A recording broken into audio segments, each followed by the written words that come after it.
नमस्कार. आपण इंटिग्रेशनमध्ये method of सबस्टिट्यूशनचा वापर करून प्रॉब्लेम करत आहोत. तर हा एक प्रॉब्लेम आपल्यासमोर आहे. Integration of 7 + 4x + 5x² upon 2x + 3 raised to 3/2. So here we observe that the function whose index is fractional, the expression which is inside the radical sign, we substitute for that expression. So here for 2x + 3 we make a substitution. जे expression fractional इंडेक्सने आलेलं आहे किंवा जे expression radical sign म्हणजे वर्गमूळाच्या चिन्हामध्ये आहे अशा एक्सप्रेशनला substitute करायचं. हा जनरल रूल आहे. So we put 2x + 3 = t. From this we find the value of x. We first shift this 3 and then divide by 2. This is value of x.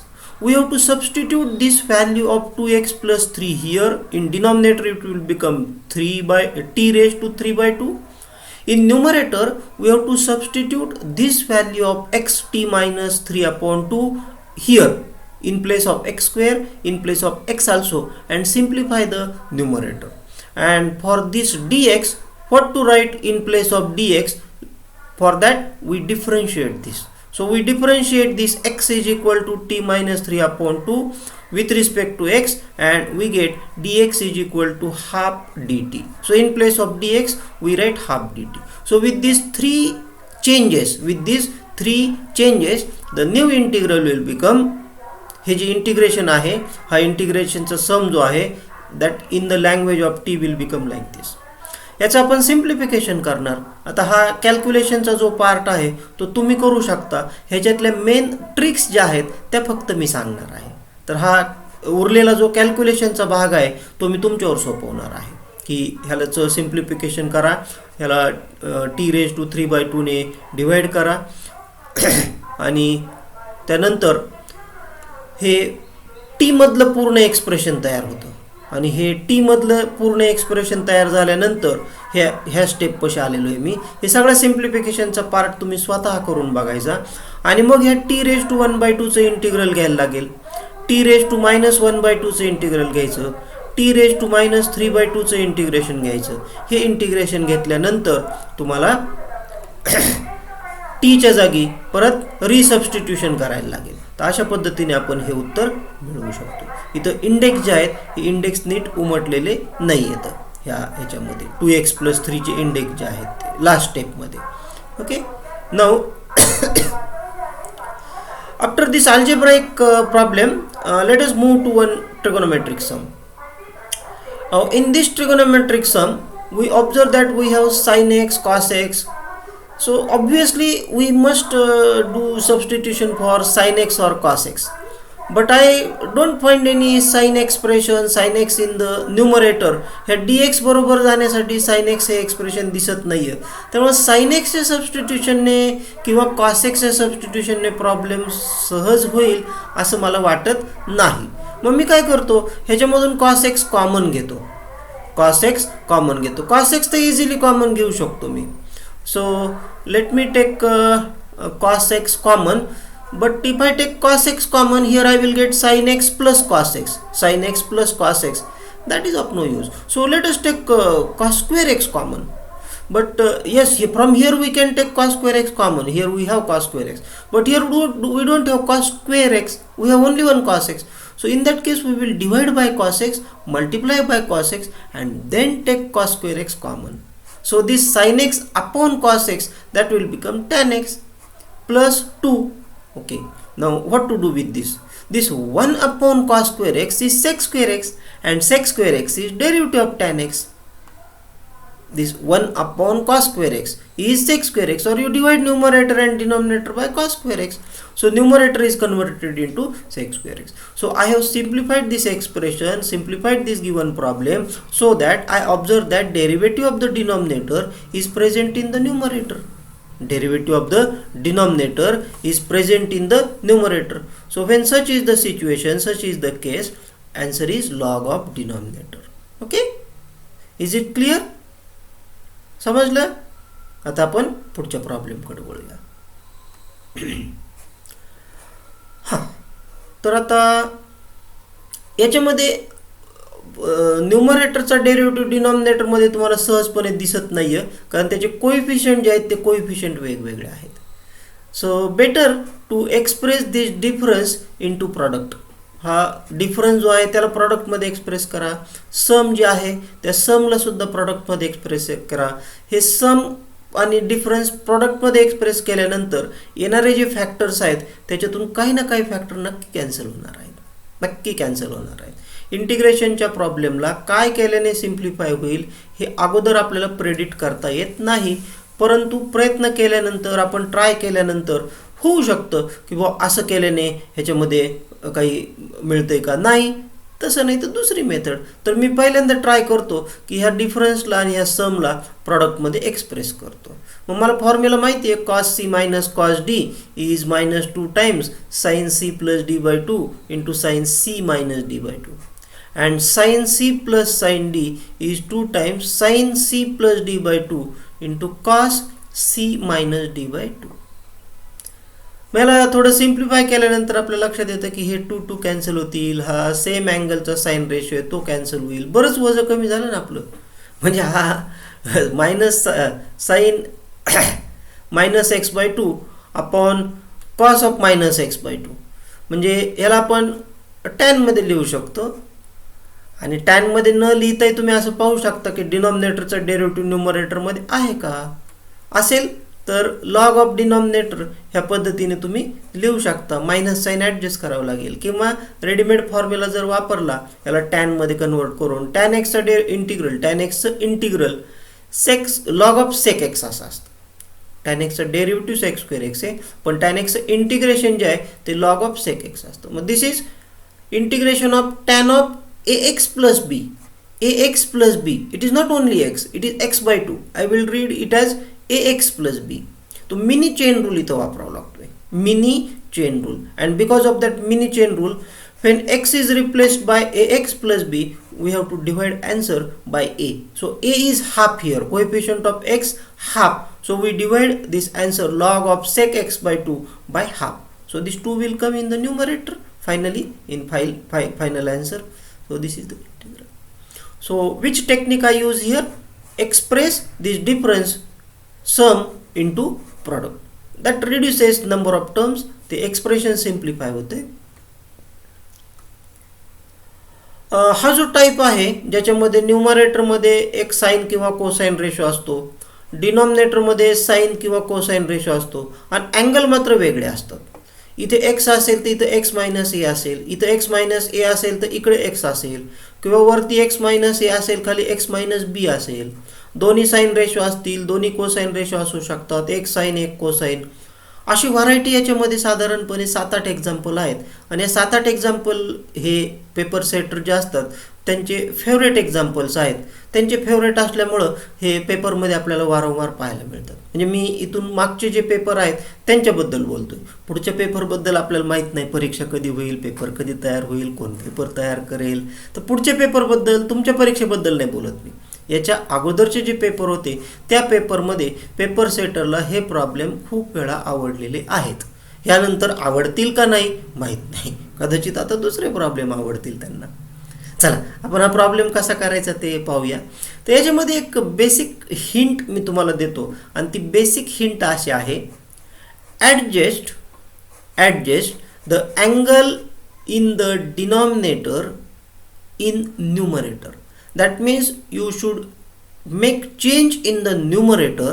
You make change in the numerator so that you can find, you can observe, you can see angle in the denominator in numerator. म्हणजे numerator मध्ये असे काही बदल करा, changes करा की जेणेकरून denominator मधला अँगल हा न्यूमरेटर मध्ये दिसायला लागेल. मग आता डिनॉमिनेटरचा अँगल कोणता आहे? x minus A. So that angle x minus A, I want to see that angle in the numerator. So how can I make that change? I will read this x as x minus A plus A. So can you see this angle x minus a in the numerator? Yes. आणि जर denominator माझा x plus बी असता तर मी इथं x plus B minus बी असं लिहिलं असतं. जर माझा डिनॉमिनेटर x प्लस बी असता डिनॉमिनेटरमधला अँगल, तर तोच अँगल मी इथं x plus B minus B अशा पद्धतीने लिहिला असता. आता ह्याचं करायचं काय? Now we expand numerator using cos a plus b.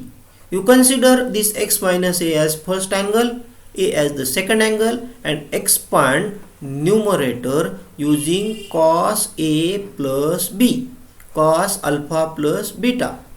And in that expansion definitely sin x minus a will occur, and this sin x minus a will get cancelled in that factor. Okay, so let us expand this using cos a minus b, cos a cos b minus sin a sin b. So using this formula I have expanded this. Now from this minus sign before it and after that minus sign, divide this sin by sin x minus a and make two separate fractions. हे separately divide करा ह्या दोघांना आणि दोन fraction तयार करा. हे दोन फ्रॅक्शन तयार केले मी. आता या दोन फ्रॅक्शन मध्ये ह्या सेकंड फ्रॅक्शन मधला sin x मायनस ए कॅन्सल होऊ शकतो, पण पहिल्या फॅक्टर मध्ये sin x मायनस ए कॅन्सल करायला स्कोप नाही. मग आपण त्याच्याकरता वेगळी ट्रीटमेंट देऊ, ह्याच्याकरता वेगळी ट्रीटमेंट देऊ. So you consider this two as two separate problems. So here we write this cos a as it is and cos x minus a upon sin x minus a, we read it as cot, and here these two things get cancelled. Now you may separately integrate them. This cos a is constant, you can keep it out, and integration of cot x minus a, then minus sin a constant, integration of 1 dx. So integration of 1 is x, sin a is constant coefficient, and this cos a is constant coefficient, and integration of cot x minus a, integration of cot x minus a is log of sin x minus a. Now here coefficient of x is 1, so I have divided it by 1. You can't see that.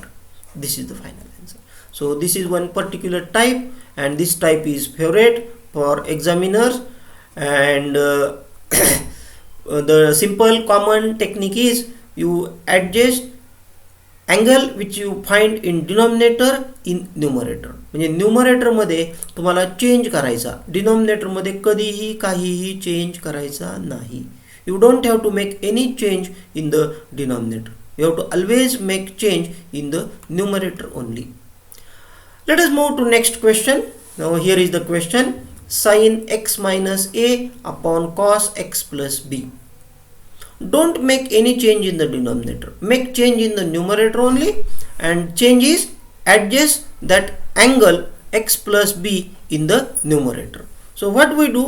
We rewrite numerator as x plus b minus b, and this minus a as it is.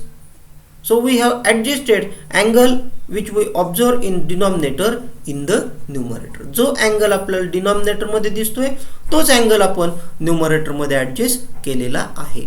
आता न्यूमरेटरला तुम्ही sin a minus b ह्या फॉर्म्युलेने expand करू शकता. याला मी लिहून घेतलं थोडं minus sign common काढून, आणि आता मी त्याला एक्सपांड करणार आहे. कोणता फॉर्म्युला वापरणार? कोणता फॉर्म्युला वापरणार? तोच आपला माहित नसलेला. कोणता फॉर्म्युला आहे माहित नसलेला? कोणताच नाही माहित नाही. Sine A minus B is sine A sine B. No, sine A cos B minus cos A sine B. So sine x plus B cos B plus A, then cos x plus B and sin b plus a. Now again split into two separate fractions. You divide these two factors separately by cos x plus b. In one factor, this cos, in one fraction cos x plus b get cancelled. In other factor it won't be cancelled, so we write it as a tan.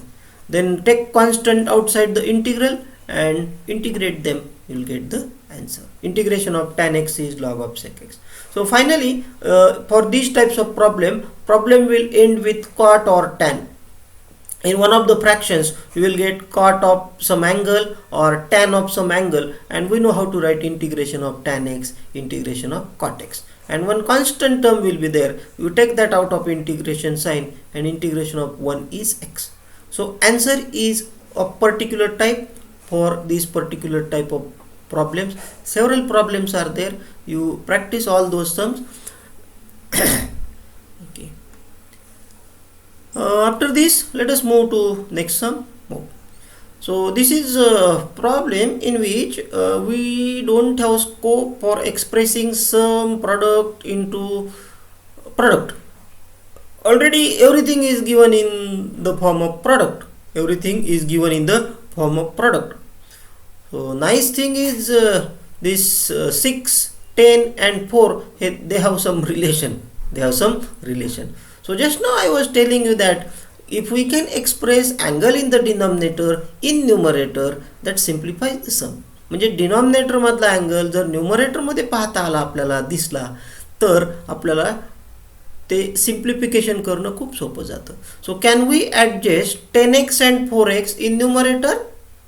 Can we adjust 10x and 4x in numerator? And answer is yes. This 6x can be expressed as 10x minus 4x. I can express 6x as 10x minus 4x and expand the numerator using sin a minus b. Then split this into two fractions. Divide these two factors separately, these two terms separately. In one term, one factor will get cancelled. So here in the both the cases, both the fractions, something get cancelled.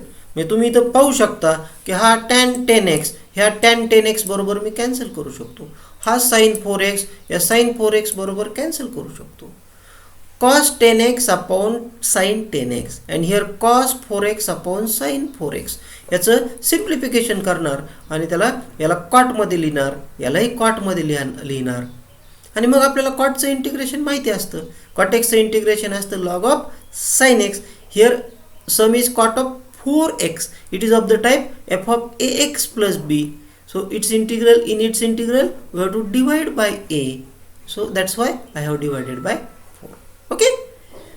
So here nice thing was 6x can be expressed as a difference of 10x and 4x. So that's why we could simplify this. तसं नसतं तर दुसरं काही technique वापरलं असतं. आहेत ना तसे काही प्रॉब्लेम आहेत की ज्याच्यामध्ये ही वजाबाकी नाही येणार. इथं 5x असू शकतो, इथं 3x असू शकतो, इथं कुठलाही नंबर असू शकतो. चला हा एक विशिष्ट टाईपचा प्रॉब्लेम होता. हा एक छान प्रॉब्लेम आहे. tan 3x into tan 2x into tan x. आता मागच्या किंवा त्याच्या मागच्या परीक्षेमध्ये हा मल्टिपल चॉईस क्वेश्चनमध्ये MCQ मध्ये विचारला होता. MCQ मध्ये काय करता येईल तर याला आपल्याला एक आयडेंटिटी वापरायची, फॉर्म्युला वापरायचा आहे. तो म्हणजे tan a plus B. Formula आहे tan a plus B. tan a plus B is tan a plus tan b upon 1 minus tan a into tan b. मी हा tan 3x जो आहे ना, या tan 3x ला tan 2x प्लस x लिहितो, त्याला अशा पद्धतीने एक्सपांड करतो. याच्यातला हा जो डिनॉमिनेटर आहे, ह्या डिनॉमिनेटरला मी इकडं tan 3x कडे घेऊन येतो. हा डिनॉमिनेटर tan 3x कडे आणला आणि आणल्यानंतर त्या 1 ला मल्टिप्लाय केलं tan 3x ने. ह्या tan 2x into tan x ला पण मल्टिप्लाय केलं इथं, म्हणजे इकडं आणून सिम्प्लिफिकेशन केलं आणि राईट साईडमध्ये tan 2x प्लस. मग याच्यातला हा जो प्रॉडक्टवाला टर्म आहे ना, त्याला आपण एका साईडला घेऊ आणि ह्या समला दुसऱ्या बाजूला घेऊ. तर tan 2x plus tan x याला लेफ्ट साईडला घेतला आणि tan 3x into tan 2x into tan x याला राईट साईडला टाकला, म्हणजे आपल्याला त्याची किंमत मिळते. So product tan 3x into tan 2x into tan x is equal to tan 3x minus tan 2x minus tan x. आपला जो प्रॉब्लेम आहे त्या प्रॉब्लेममध्ये सगळे प्रॉडक्ट आहेत. ह्या प्रॉडक्टला डिफरन्समध्ये एक्सप्रेस करता येतं. त्या प्रॉडक्टला डिफरन्समध्ये एक्सप्रेस करता येतं. मग याचं इंटिग्रल घेणं म्हणजेच याचं इंटिग्रल घेणं. झालं ना सोपा. ह्याचे इंटिग्रेशन घेण्यासाठी आपण सेपरेट करू शकतो हे 3 इंटिग्रल. आणि tan x integration log of sec x, फक्त याला 3 ने डिवाइड करायला लागेल, याला 2 ने डिवाइड करावं लागेल, याला 1 ने डिवाइड करावं लागेल. केलं ना, 1 ने डिवाइड केलं, नाही दिसत? ओके, झाला असं समजलं. पुढचा प्रॉब्लेम मी तुम्हाला 3.2 ह्या एक्सरसाइज मधले प्रॉब्लेम करून देत आहे. हा जो प्रॉब्लेम आहे याच्यामध्ये आहे integration of e raise to 3 log x into x raise to 4 plus 1 raise to minus 1 raise to minus 1. काय करता येईल? तर हा थोडा फसवणारा प्रॉब्लेम आहे, विद्यार्थ्यांना चकवणारा प्रॉब्लेम आहे. हा याचं सिम्प्लिफिकेशन कसं करायचं ते मी तुम्हाला सांगतो. हा जो 3 आहे ना, हा एक्सच्या डोक्यावर जाऊ शकतो. हा 3 जो आहे तो एक्सच्या डोक्यावर जाऊन बसेल, कारण हे लॉगॅरिथम आहे. m log a is equal to log of a raise to m, ह्या रूलनुसार हा 3 याच्या डोक्यावर जाईल. आणि लॉगॅरिथम आणि exponentiation, these are opposite operations of each other, they are inverse functions of each other. So e raise to log of a, e raise to log of a, मी 1 minute इथं लिहून दाखवतो. e raise to log of some expression say a, e raised to log a, this is equal to simply a, this is equal to simply a. हो, असं logarithm मध्ये rule आहे. ह्या rule नुसार आपण हे न्यूमरेटर मध्ये जे काही तुम्हाला दिसतंय ना, ह्या न्यूमरेटर मध्ये फक्त एक्स क्यूब येईल. त्याचं उत्तर काय येईल? X cube. Its answer, its simplification by using laws of logarithm we can write this as simply x cube. ह्या रेज टू मायनस 1 होता, त्याला डिनॉमिनेटरमध्ये शिफ्ट केलं, म्हणजे ह्या दिलेल्या प्रॉब्लेमचं सिम्प्लिफिकेशन झालेलं आहे. X cube upon x raise to 4 plus 1. आत्ता मी पाहू शकतो की डिनॉमिनेटरचा डेरिव्हेटिव्ह मला न्यूमरेटरमध्ये ॲडजस्ट करता येऊ शकतो. I can adjust the derivative of the denominator in the numerator. What is derivative of denominator? Derivative of denominator is 4x cube. Derivative of denominator is 4x cube. So we adjust that 4x cube, multiply divide by 4 and then can write answer using f dash x upon f of x. त्या फॉर्म्युल्याने आपण उत्तर लिहू शकतो. खूप सोपा problem होता, परंतु हा लॉगॅरिथम मधला एक रूल माहिती असणं आपल्याला खूप आवश्यक होतं इथं. आता इथे लॉग नाहीये, तुम्ही म्हणाल की तसाच दिसतोय बरं का हा, पण याच्यामध्ये लॉगॅरिथम नाहीये. पण मला एक दिसतंय की कॉस स्क्वेअर एक्सचा डेरिव्हेटिव्ह मला इथं पाहायला मिळतोय. कॉस स्क्वेअर एक्सचा डेरिव्हेटिव्ह, कॉस स्क्वेअर एक्सचा डेरिव्हेटिव्ह नाही माहित तुम्हाला? cos square x चा डेरिव्हेटिव्ह, cos square x चा derivative 2 cos x into derivative of cos x. Derivative of cos square x is 2 cos x into derivative of cos x. Derivative of cos x is minus sin x. So what I did here, I first adjusted minus sign. I want one minus sign inside the integral, so I have adjusted minus sign. Then expand this sin 2x as 2 sin x into cos x and give this minus sign to sine ratio. Sine रेशोला minus sine दिलेलं आहे, cosine रेशोला बाजूला ठेवलेलं आहे. Now I observe that the derivative of cos square x is present here. Now what is derivative of 3 cos square x? Derivative of 3 cos square x is, derivative of 3 cos square x is 3 cos square x into this derivative of cos square x. Okay. So its answer is 3 cos square x divided by log 3. Now why divided by log 3?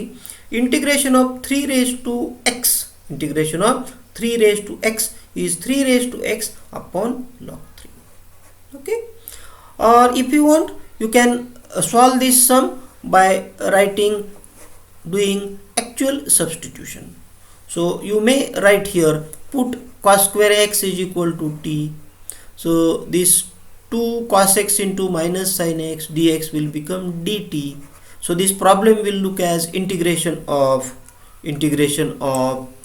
3 raised to t into dt. 3 raised to t into dt, that minus sign is as it is outside, minus integration of 3 raised to t, integration of 3 raised to t is 3 raised to t upon log 3, आणि मग t च्या जागी परत रिसबस्टिट्यूट करू शकतो. हा मी इथे टाइपच करून ठेवलेलं आहे. हे cos square x is equal to t हे सबस्टिट्यूट केल्यावर याचं इंटिग्रल होतं 3 रेज टू t, आणि 3 रेज टू t चं integration 3 raise to t upon log 3. तरी इथं मायनस साईन राहिलेलं आहे. इंटिग्रलमध्ये जे मायनस साईन आहे ते मायनस साईन इथं टाईप करायचं राहिलं. इथं मायनस साईन असायला पाहिजे, तेच मायनस साईन इथं खाली आलेलं आहे. Okay, now move to next problem. Okay,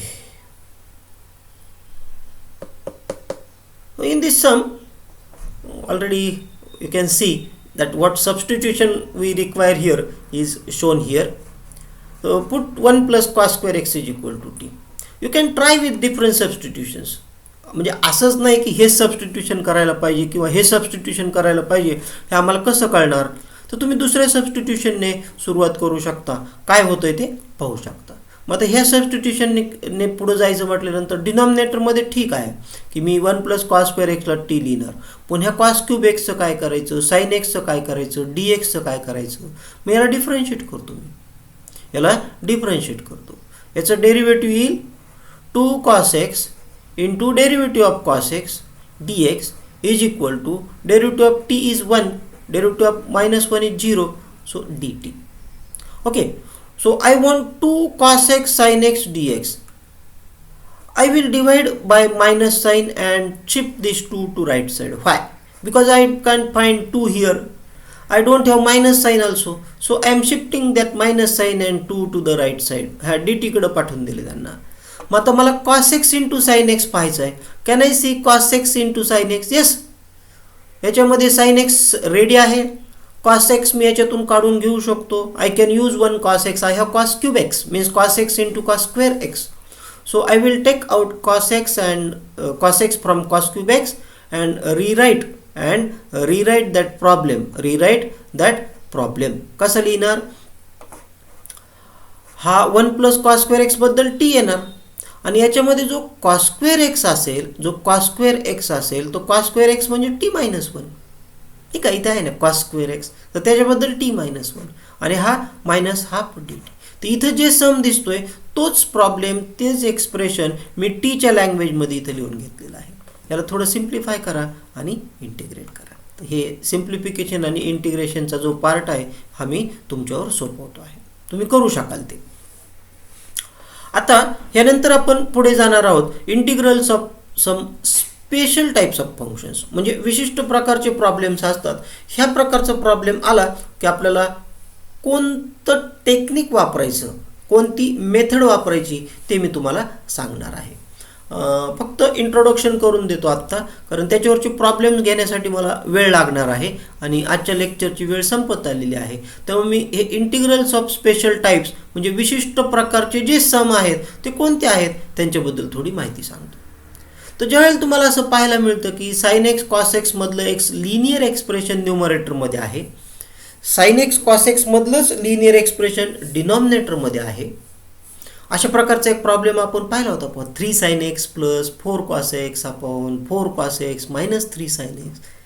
तर अशा टाईपचा जो प्रॉब्लेम असतो त्या प्रॉब्लेमला काय करायचं, म्हणजे तिथं तरी 3 आणि 4 हे खूप चांगले नंबर होते की आपल्याला सहजपणे त्यांच्यामध्ये ॲडजस्टमेंट करता आली होती. आपण त्याला डिफरन्सला प्रॉडक्टमध्ये एक्सप्रेस केलं होतं मला वाटतं.